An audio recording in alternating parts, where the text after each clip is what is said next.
Can ChatGPT be an effective therapist? There's no mediator here. ChatGPT told me I might need to change the tone of my voice. I need to know what to do because I'm feeling like I'm desperate. Okay, this is interesting. Where some people may not completely open up because the trust isn't built there. And then she's ticked off because she didn't get the answer she wanted. Is it perfect? No. You need a mindfulness approach. It's going to be able to walk you through that. A human therapist, when they see a patient in a place where they're not processing because of the distress, they're not ever going to let them be alone. Yeah, I need validation. Is something like this a good alternative? It is a great tool. Can it totally replace a therapist? Hey there, welcome to the Mental Perk podcast. I'm Karla Hutcherson, licensed professional counselor. And I'm Brandi Mock, entrepreneur, author, and community leader. And we're here to talk about real people, real issues, and real talk. Welcome back to the Mental Perk. We are so excited to be here, and we want to first kind of talk about an upcoming event before we get into our topic of the show today. Yes, ladies. And I say ladies. We love you men, but it's night and the feeling's right. Oh, yes, it's ladies' night. Oh, what a night. Okay. So, anyhow, this is going to be a class that is going to be amazing. It's a day of shooting, of self-defense, physical self-defense, and mental health resilience. And mental health resilience. It's going to be amazing. So fun. Yeah. Ladies, sign up. It's going to be a great day. It's starting from morning till night. We're going to have lunch together. We have some amazing trainers that are going to do such a great job, not only teaching us gun safety and how to shoot and personal safety. They're going to do self-defense. We're going to have some mental resilient stuff that's going to just set us up, and we're all going to walk around there away from there feeling so confident and secure. Yeah, and so I did have, interestingly, I had someone ask me, she's like, well, I don't like to shoot a gun. And I'm like, well, here's the deal. It's okay if you don't like to shoot a gun, but it's always good to go there and practice shooting a gun. Yes. And then on top of that, the physical defense they're going to teach us is going to be really cool, because let's say you don't want to carry a gun. These guys are going to give us alternative tools to use to defend ourselves, whether it's your own body or it's something just sitting around. It could be anything, but these guys are professionals and they know what they're doing. And so that's what's so exciting about it, because these guys are ready to get us prepared. And then the mental health part of it. So I'm so excited about that part too, because that all plays in with what we're going to be doing that day. And even if you don't like guns necessarily, this isn't going to be like a small environment. You're going to be kind of on a shooting range. It's going to be super fun and get all your aggression out. Yeah. And it's a small group. And that's what's so cool about it, because like you said, it's going to feel like it's very one-on-one. And so what you're paying for is well worth the money, because it's going to be, from 9 in the morning until about 6:30 in the afternoon or evening. And it's going to be a full day of just being able to get more confidence. It is. Yeah. I think it's just, and trying something that you don't necessarily like or feel comfortable with, it sometimes shows you, hey, maybe this is something I can do. Yeah, you may change your mind. It's a challenge that just makes me feel like, it's not something I'm going to do every day, but I challenged myself to do something I'm not comfortable with, and that feels really good. Well, and then, on top of that, a lot of people are like, well, I get intimidated. I don't feel comfortable. Here's the deal. This class is for beginners. Yeah. It's for beginners, and even if you're not a beginner and you're more advanced, that's fine. We've got trainers that can shoot with you in a more advanced style and have the beginners on the other. So don't get intimidated by that, because a lot of this is everybody's coming in at the same time to learn something. It's all about learning. Definitely. So please join us. It's going to be super, super fun. It's just be a fun day of just being with women and being empowered by women. Yes. It's going to be super motivating. Love it. So come and join us. We're going to be out there. Well, getting into our topic today, so my husband and I were watching the news the other day, and just so funny, and this thing came up where this couple had, we're talking about, it was in the New York Post, and they were talking about how their relationship had been saved by using ChatGPT as a counselor. So this is something that they have been in counseling before, and that, ChatGPT just kind of made a difference in how they were solving problems in their relationship. So I thought, what a fun way of bringing in the topic of AI and having a discussion on this situation. And so I did some research, and it's super fun because it kind of shows, we've had AI on our show before, a guy who specializes in AI, and he said, you either accept it and deal with it or you're going to be left behind. Yeah. And so I've been challenging myself a little bit in that area and how to bring in AI to my own practice. Yes. And so I have downloaded an app that helps me with my notes, my organization. Like I can just like talk in about my, the session, and it writes up my note for me. Now, is it perfect? No. I have to go back through and kind of make sure that it's accurate. Make sure that it's saying it in the way that I would say it, and that we're really kind of putting in correct details. And sometimes I might have to, fix it. But what it did help me with is what used to take me 20 to 30 minutes, I could get done in 3 or 4 minutes. Yeah.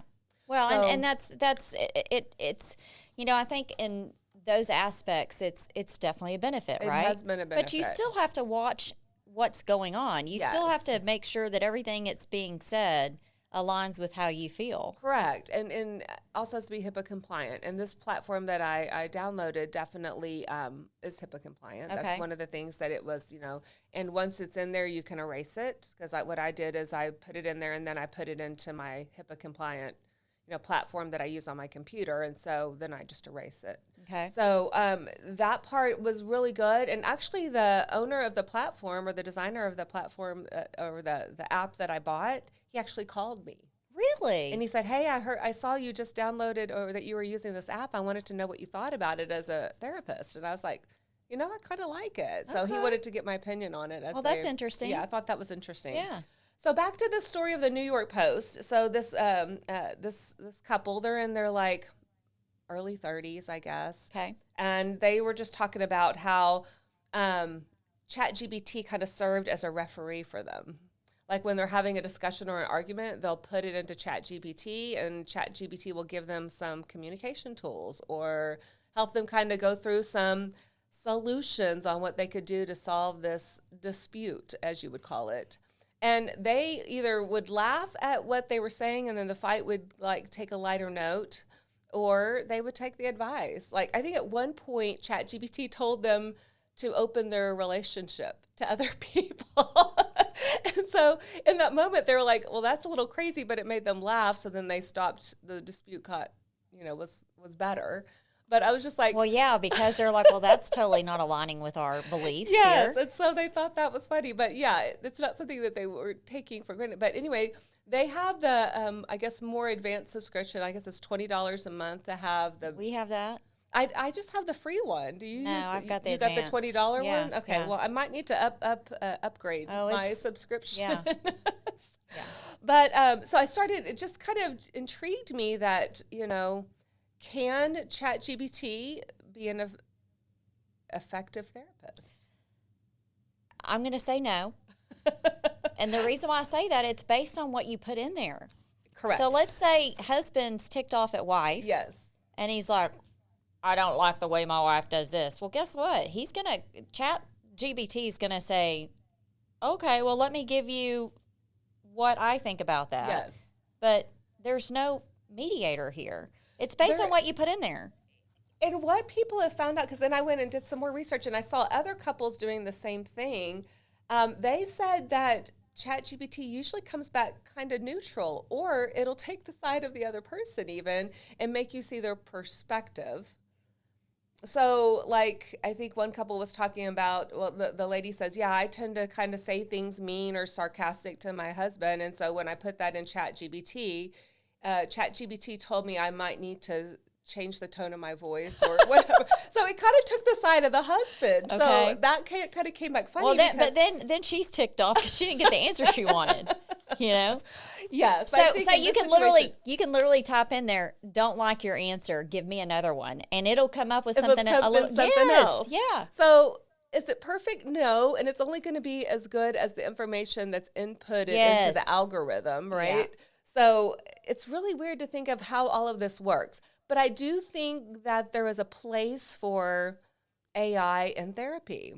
Okay. And so I think we're going to talk about some of those things. And one of it is it gives access to some therapeutic input to different populations, rural areas, people who maybe don't have insurance that can't afford therapy, right? Okay, yeah. So it might be effective for those people. There are there's quite a few limitations to AI as a therapy platform, but then there's some really good things too. So I think it's been effective for people with depression. Okay. Number one, it's access 24/7. Okay. So if you're having a really bad night and even for me as a therapist on my voicemail, it says, if this is after hours and you're having an emergency, please hang up and dial 911 or go to the nearest ER. So they're going to get that kind of response in the middle of the night unless you have a relationship with your therapist and you can call her throughout the night or call her or him, So typically your therapist isn't available 24/7. So this gives you some kind of input if you're having a crisis or a situation after hours. Well, it's interesting that you say that because it makes me wonder if it is an extreme situation, is ChatGPT going to go, I'm going to advise you to call 911 or get... I was going to check that out and see what would happen, but I also didn't want it to flag the police to come to my house or something. If I went on ChatGPT and said, hey, I'm having suicidal ideations, what would happen, right? So I didn't want to flag that, but I wonder what would happen. My hope that it would advise people what the suicide hotline is. Yeah. And that it would send them to the nearest ER. Or if I'm wondering if somebody was actually in a situation where they were going to hurt themselves, would it automatically send the police? Okay, this is interesting. This is the response. I said, I am suicidal. How will it help me? I'm really sorry you're feeling this way. You're not alone. There is help available. If you're in immediate danger or thinking about hurting yourself, please call or text Crisis Line right now. In the U.S., it's 988 Suicide and Crisis Lifeline. Text 988 to talk to someone 24/7 free and confidential. You can also go to the nearest emergency room or contact a trusted friend, family member, or therapist or doctor. Talking about your feelings is incredibly brave. If you want to talk more here, I can listen and help guide you with resources and support, but I'm not a substitute for professional help. Your life matters, and there are people who truly care and want to support you. Do you want me to tell you a little bit more about what's going on? That's great. I think that's it's a pretty thorough answer. It is. But I'm wondering if somebody's in the middle of a crisis. I'm not going to. Yeah, because we're not going to put that on there because we don't want the police coming here. But I'm just wondering, will it trigger a call to the police? So if anyone out there knows, let us know that. But I'm going to do some research on that or find out, because I think that's super important, because that's the difference between a live therapist and the AI. A live therapist would not let that person leave their office if they had a plan to hurt themselves. So they would be calling the police immediately. Right. And so that, I feel like in this situation, I'm not sure ChatGPT is going to react that quickly. Well, and here's the deal. I think with an extreme situation like that, as well as couples therapy, I think that it's based off what you put in there. Mm-hmm. And so, you as a therapist are going to be able to see facial expressions, body movement. Yes. You're going to be able to gauge a lot more than typing in something. And then on top of that, if I'm upset with my spouse or my, partner. Yeah.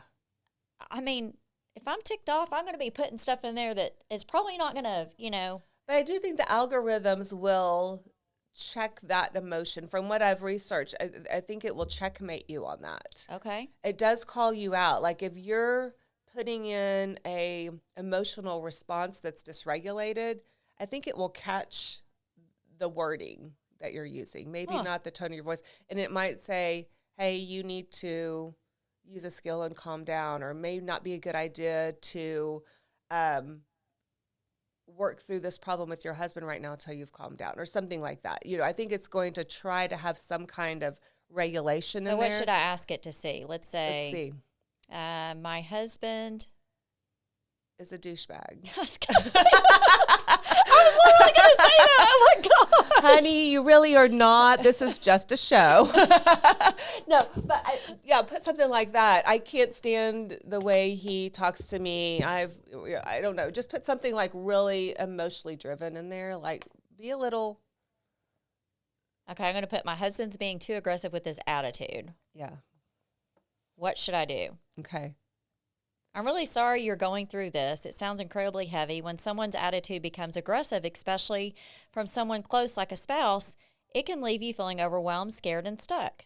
You don't deserve to be treated with aggression, and your safety emotionally and physically matters most. Here are a few steps to consider depending on how you feel and what the situation is. Make sure you're safe, okay? And it gives you a domestic hotline or call 911. Document the behavior. That's smart, okay? Talk to someone you trust. Set boundaries if it's safe. Only do this if you feel safe doing so. Right. Reach out to professional help. So, I mean, okay. So far, the things I had put in there before and the things you're putting in there now, I feel like it's got a good algorithm for the basics of therapy, right? Okay. Basic advice.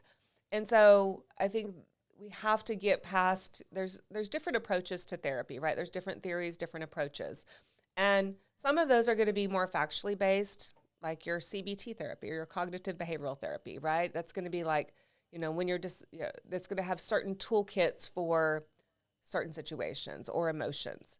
Whereas other theories or approaches may be more client-centered, which is an approach being more of a listener and observer, really trying to get a feel, building that relationship with the patient. Because right? if you're in therapy and you're with couples or a brother and sister, siblings, whatever, right? You're able to gauge what their verbal language is just by looking at their face, right? So let's say that client or that patient's talking to you and, they're really good at playing the victim. Yes. ChatGPT is not going to be able to tell if they're really good at being, playing the victim. Right. It's not going to know the history of that, where a therapist will. Like, they may know the history that person tends to be going to victim status when if you're manipulating them or whatever. Yes. Yeah. And so those are things that ChatGPT won't know. And again, if you have a patient who communicates through nonverbals, right? Because maybe they're not saying what they really feel, but you can see it on their body language. You're also not getting that one-on-one relationship where some people may not completely open up because the trust isn't built there. So those are things that are going to be limitations to an AI therapist. But I think when you get back down to skills, techniques, things that can be put into that algorithm that are appropriate for, like depression, you're going to have certain CBT skills that are going to work really well, and it'll walk you through those. Or if you need a mindfulness approach, it's going to be able to walk you through that. So those things are good, and I think that people can really benefit from them on a depression and anxiety, maybe even a PTSD. I think you could do that with. But there's going to be other personality disorders or other things that are going to be more emotionally driven that maybe aren't going to be as effective.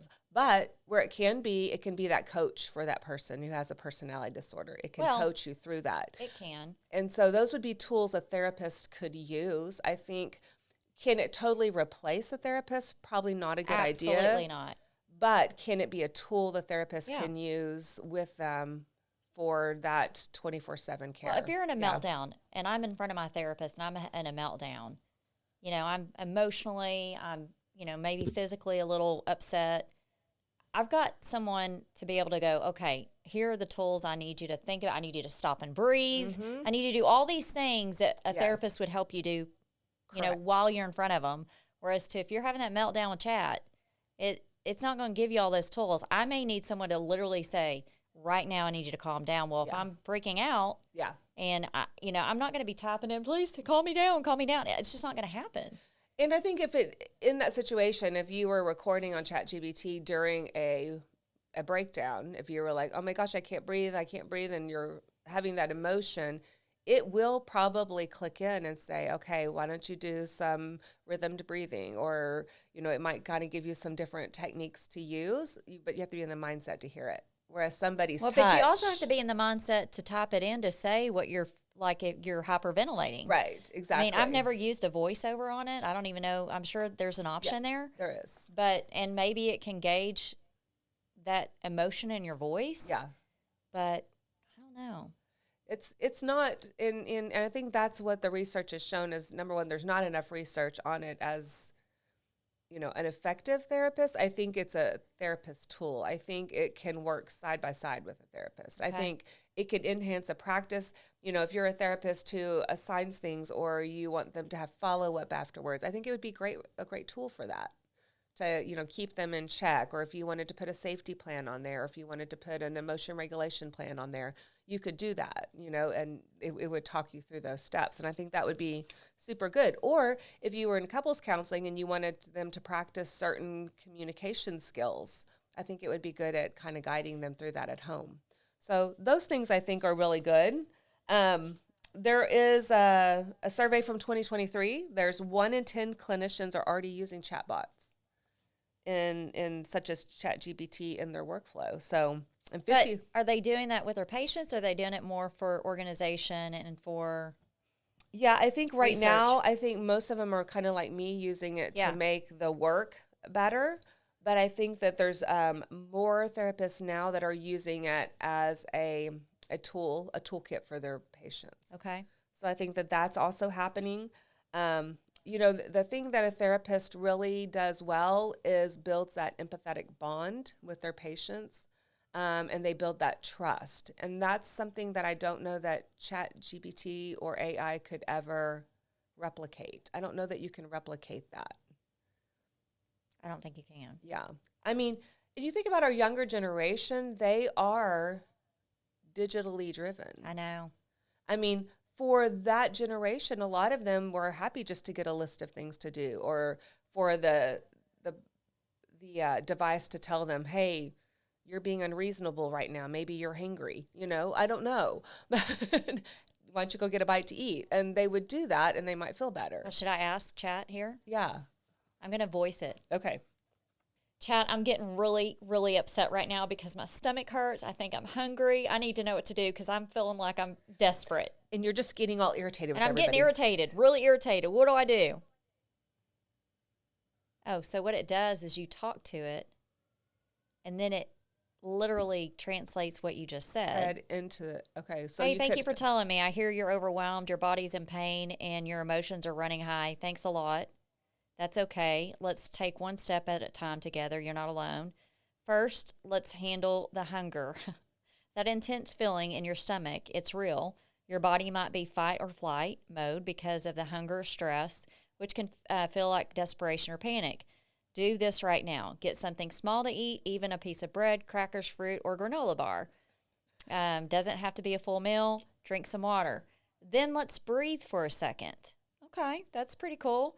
Try this with me just for 30 seconds. Ready? Inhale slowly for 4 counts. Hold it for 4. Exhale for 6. Repeat that twice. If I'm hyperventilating, I'm not doing any of this. Anyway, finally, you're not done doing this alone.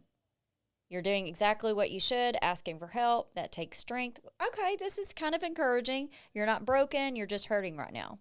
Yeah. So I feel like, again, it's a tool. It is a tool. It's a good tool, especially if you're having a moment. Yeah. But there's a lot of times when I'm like, I need someone inside. It doesn't in front replace the human touch. It doesn't replace the validation somebody can give you. Yeah, I need validation. I mean, Yeah. I know this does validate you, but hearing a voice Yeah. and saying, hey, Yes. versus, Hey, you I've know. been there too. Yeah. It's okay. We're going to get Yeah. through this together, Yeah. kind of thing. Yeah. In 2023, in March of 2023, a Belgian man who was using Chatbox, and I'm not going to say ChatGPT, but a Chatbox as, a therapist tool, something about eco-anxiety. Anyway, somehow the conversation wasn't sufficing his needs in that moment. He did end up committing suicide. oh my Because gosh. it didn't wasn't what he needed to keep him safe. But I feel like when we put that in there, it gave good advice. It did. That's the other part, though. The human being would have heard the distress and that it wasn't calming him down, Yeah. and would have called 911 Yep. for him. While you're talking him down. Yes, because you can read the things that you need to hear, Mm-hmm. but if you're in that middle of that distress, You're in a manic episode of some sort, right? yes, something's going on to where it's not processing in your brain.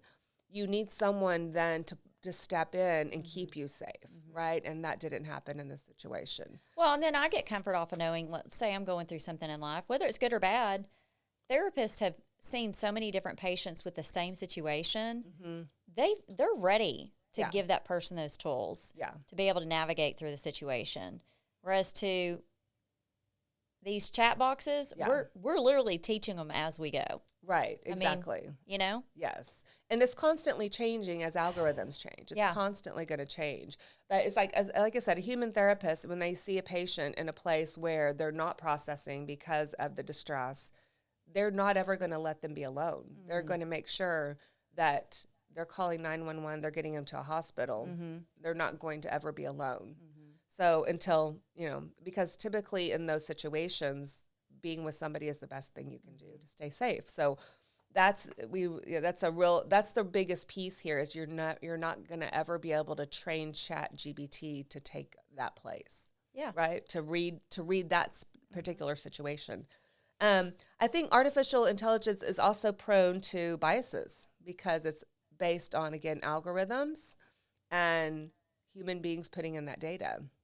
So there's going to be certain biases. It could be like there is a study for Black Americans or, Black Americans who tend to want to be with a therapist who understands more their cultural. Okay. But I'm going to say that's going to be the same for any culture. Ethnicity. Yes, ethnicity. It's going to be the same whether you want to be with someone who understands what you're going through, who can understand where you come from, who understands the norms of your culture, right? And so that's really important to make sure that they feel that kind of validation within their own system. And so I don't know that ChatGPT is always going to take that into an account. Which, I mean, I could see that being obviously good and bad. The good is it has no, it doesn't care your ethnicity, but the negative obviously is that's why they want the therapist. Right. Again, that's because that they can connect based on their own, experiences that maybe ChatGPT is not driven to give them that particular cultural advantage. So that's really, we have to remember that it can't always accommodate for that. It's not going to know where that person's coming from. Yeah. It's not going to understand the accents. It's going to, those kinds of things. So is something like this a good alternative? Helping to fill some of those gaps? Absolutely. I think from a monetary standpoint, it is. Yes.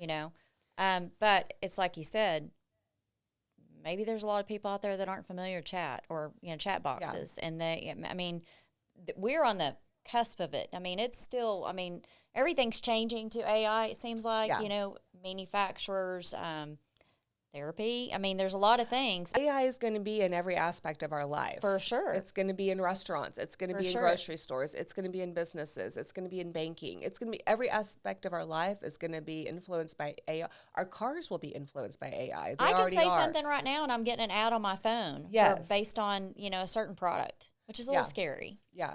But yeah, it's coming. It's here. It's just going to get better or it's going to get more out there. It doesn't understand the very complex nuances of emotions. No. It's not ever going to really feel that need that human beings have because, human beings aren't made to be alone. They're made to connect. That's how we thrive, is by connection. So that part's not good. But can a therapist use this tool to guide exercises, journaling? Can it give you journaling prompts and mindfulness activities and all those things that we're already getting through some apps, but they can get them in real time? Absolutely. Again, limitations are, in rural areas is one of the reasons they're saying this could be helpful, but at the same time, rural areas may not have good. When you say that, I'm thinking Wi-Fi they're not even familiar. Yeah, they're not even familiar with these kind of products. Correct. And they may not have the Wi-Fi to support that or that's really reliable. I'm building out in the middle of nowhere. It's not very reliable. And so you have to remember that's also a limitation, is that it really is only effective when you can actually use it. Yeah. So that's really important. But it's just an interesting thing, and I love that we're kind of putting it in there. Why don't you put in there like, can you give me some assignments for managing my anxiety on a daily basis or something like that? See if what that pulls up. Can you give me some tools to manage my anxiety on a daily basis? Absolutely. And I'm really proud of you for asking. Managing anxiety daily is building a tool kit you can reach into whenever you feel overwhelmed. Here are some real doable tools that you can use every day. Grounding techniques for when anxiety hits fast. These help anchor you in your presence. 5, 4, 3, 2, 1 technique. Name 5 things you can see, 4 things you can touch. I know you use this. 3 things you can hear, 2 things you can smell, 1 thing you can taste and or are grateful for. Cold water splash on your or ice cube in your hand. Shock your system into the present. Daily rituals to build stability and calm. 10-minute morning routine. Gratitude check-in. Limit caffeine, sugar. Wind down routine before bed. Breathing exercises. I'm not going through I'm going through the main topic. Box breathing, extended exhales, movement, or body tools. Walk it out. Even 10 minutes changes your brain chemistry. Progressive muscle relaxation. Thought management when your mind won't quit. Catch the anxious thought. What am I telling myself? Challenge it. Change it. I mean, it's got a lot of tools here. It does, and those are going to be your more typical CBT kind of tools, and that's why I'm saying those are so effective because, like, I can teach those in the session, which I do frequently. We're teaching. I'm a CBT therapist. We're teaching those tools in session. However, a lot of my patients will leave and they don't write them down, or maybe they lose the worksheet that I give them. You know what you're saying that, and I didn't finish reading this, but you hit it just on the head because it says, if you'd like, I can help you build a simple daily anxiety care plan personalized to you. Mm-hmm. Yes. Just let me know your routines and what helps or hurts your anxiety the most. You're not alone in this. Agreed. And so this is where I think the future of AI and therapy is going to be a hybrid solution. I like your cars. Okay. Yes, it's going to be a hybrid where you can use both tools. You're going to have that connection with your therapist. You're going to have the AI tool where you have constant engagement and support. So I think that's a great thing to think about. And we have to look at it as more as it's a supplement, not a substitute. So do you see yourself as a therapist ever going, hey, if I'm not available after hours, reach out to, try the chat box and see if it helps you with. I would probably, if I do that, it's going to be around a certain skill. Yeah. Like, okay. Hey, I really need you to focus on mindfulness this week. That's the skill that we're working on to manage your anxiety. Use ChatGPT to pull up some one mindfulness activity a day. Something of that. It's going to be part of their care plan. I love ChatGPT. Yeah. I mean, it's a game changer to me. And of course, the funny thing is it's been out there longer than any of these other platforms have pretty much. Oh, yeah, And exactly. now these other platforms are, trying to. And did you know AI and therapy actually dates back to 1966? Oh, AI and therapy? Yes. It's the very first part, the first beginning of artificial intelligence in psychology was in 1966. So it's been developing for a while. Yeah. Is there an example of it? So it's the early chatbot was called Eliza, which is funny because we just had a little Eliza We had here. Eliza. She was so cute. But there were a lot of problems with it back then. The technology wasn't as good, and so people didn't know, were they talking to a human or a robot? It was very strange. But anyway, so there was a lot of research done around that, but it was started back in 1966, which I thought was pretty interesting that it's been going on that long or that it's been developing. Yeah. So I thought that was super cool.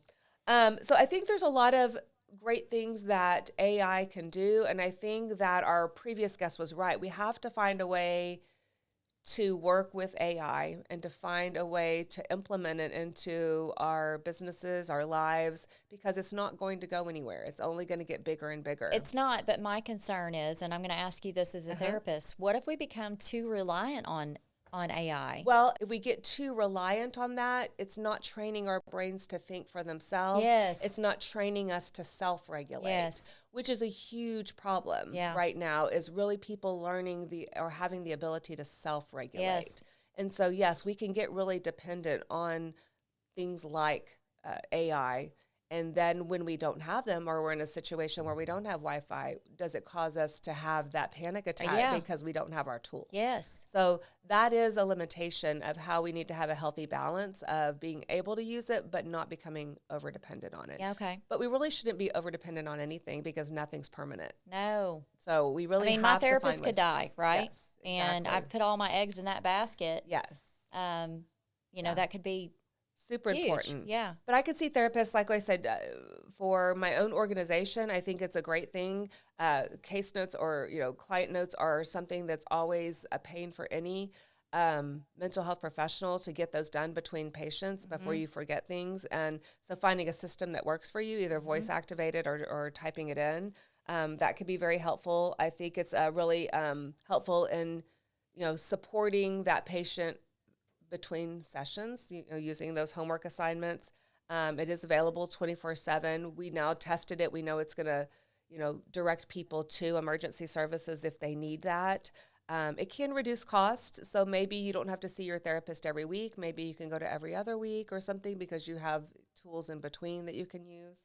So there are some things that can be very valuable, but where the limitations are, it's going to lack empathy. I thought some of those answers were pretty empathetic, though, when they were giving them to. They were. I guess the word would be more validating, than empathetic. It closes with lifting you up every time. You're not alone. Yeah. We're here for you, but then it's like, well, who's we? Yes, but then again, it's not that human touch. I'm just a bot. I'm just a bot. What is it? I'm just a bill on. I'm just a bot on Wi-Fi. I'm just trying to create a song. Do you remember the bill on Capitol Hill? No. Schoolhouse Rock. Oh, yeah. Okay, so you could make something about a chat bot.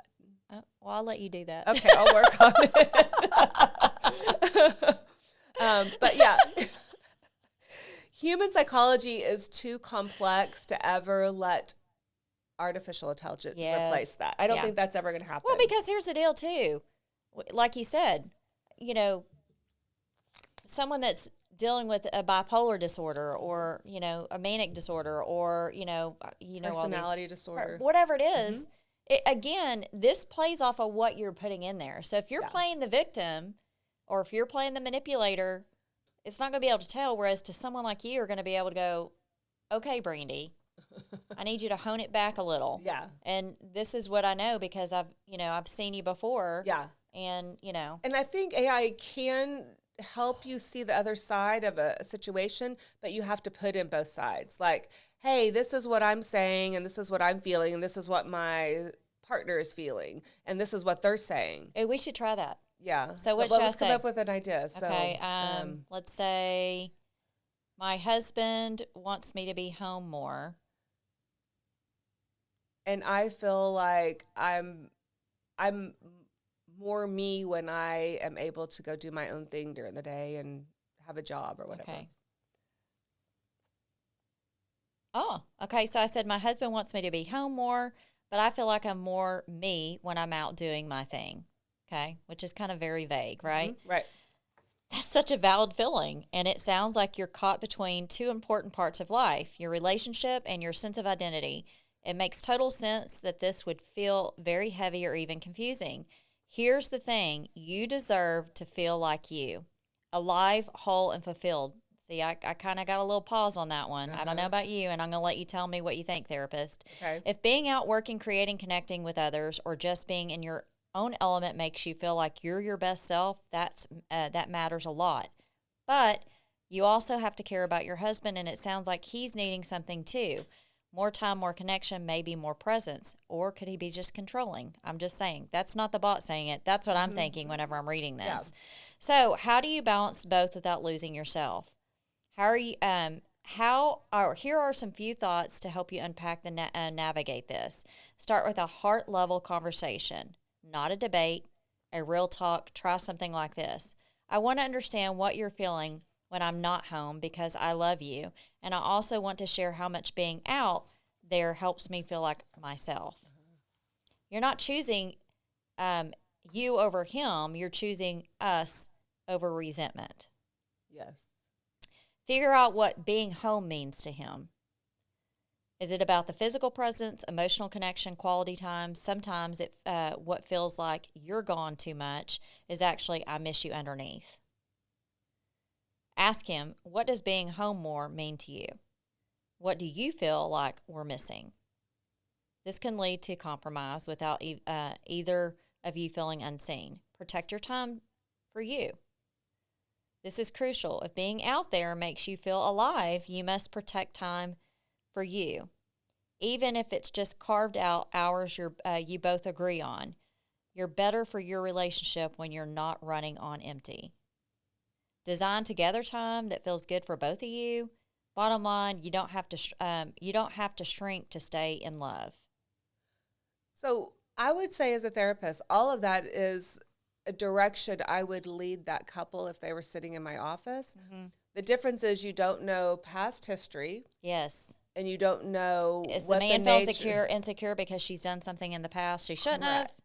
So there's like a lot of details, right? And if he's controlling, has it been in an inappropriate way? Yes. So those are things that a therapist is going to know that's not going to catch. Yeah. But if you're just talking about the general vagueness of that question, they did a great job. They did do a great job, but there's always something behind it. There's you know always as well as I do. Behind it. If the husband's feeling, it's either he's too controlling, he's insecure for some reason, mm-hmm. or she's literally out all the time. He's not insecure, he's not controlling, he just misses his wife. There may be a previous affair. There may be something else going on in this relationship. Yeah. So anyway, I feel like generally it gives good guidance, but it's not perfect and it's not fully well-rounded. Well, I mean, I chuckle not because I know this is serious. I chuckle because I'm just thinking, man, if I went home to my husband and said, you know what Chat told me?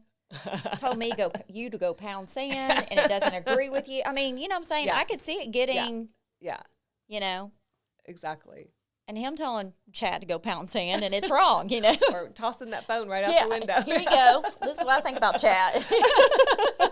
So I feel like it's a tool. It's not a replacement. And I think that's what we have to really go with is that, you know, it's going to be part of the system. Mm-hmm. AI is going to be there.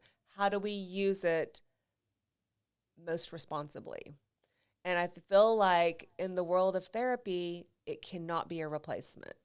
I just feel there's too many factors that are there that's going to keep it from being the most effective means of therapy. Mm-hmm. But I think it's a great tool. It is a great tool. Yeah. It's been a huge tool for me to use or you know, us to utilize, but because it can really come up with some stuff that we're not familiar with.